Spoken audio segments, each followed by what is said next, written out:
મિત્રો આજે 26 નવેમ્બર એટલે કે સંવિધાન દિવસ આપણે આવી ગયા છીએ લાલ બંગલે બાબા સાહેબને ફૂલહારો કરીને નિજ રક્તને ટીપે ટીપે પૂર્વજ તણું અર્પણ કર્યું વામન નહીં વિરાટ વિરલો અનહિલનો દરિયા છે બાબા કલમના બાદશાહ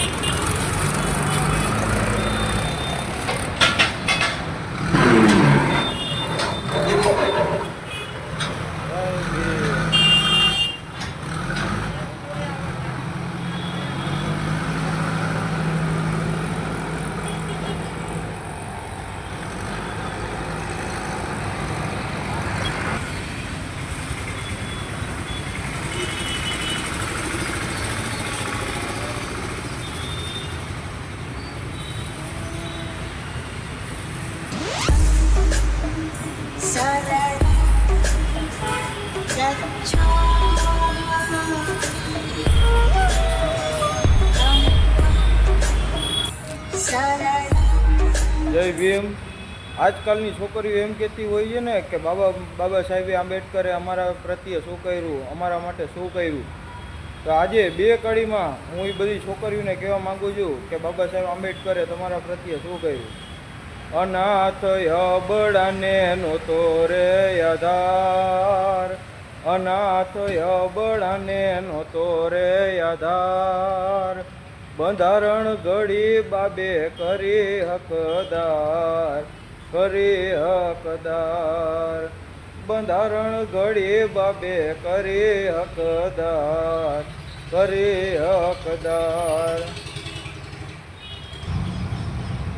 જો બાબા સાહેબે સંવિધાન ન ઘડ્યું હોત અને મહિલાઓને 33% અનામત ન આપી હોત તો સંવિધાન પહેલાં મહિલાઓનો શું હાલ હતો.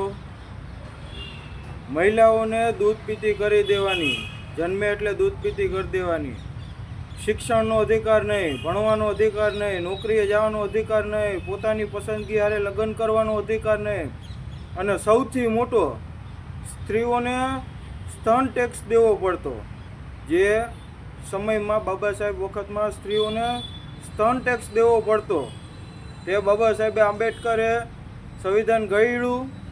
ત્યાંથી આ બધા એના કાયદા બંધ થઈ ગયા અને બાબા સાહેબ આંબેડકરના કાયદા શરૂ થઈ ગયા.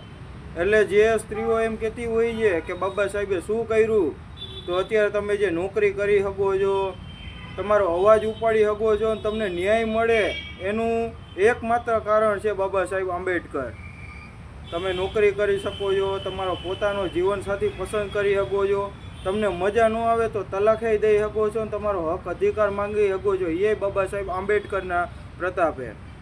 એટલે કોઈ વ્યક્તિએ એમ ન કહેવું કે બાબા સાહેબે અમારા પ્રત્યે શું કર્યું. બાબા સાહેબે 18 વરણ માટે એવું કરીને ગયા છે, બધાય માટે એક સમાનતા કરીને ગયા છે. જે કોઈ ન કરી શકે ને એ બાબા સાહેબ આંબેડકરે કરી બતાવ્યું. એટલે કોઈ એમ ન કહેતા કે અમારા પ્રત્યે બાબા સાહેબે કાંઈ નથી કર્યું. જય ભીમ, નમો બુદ્ધાય, જય સંવિધાન.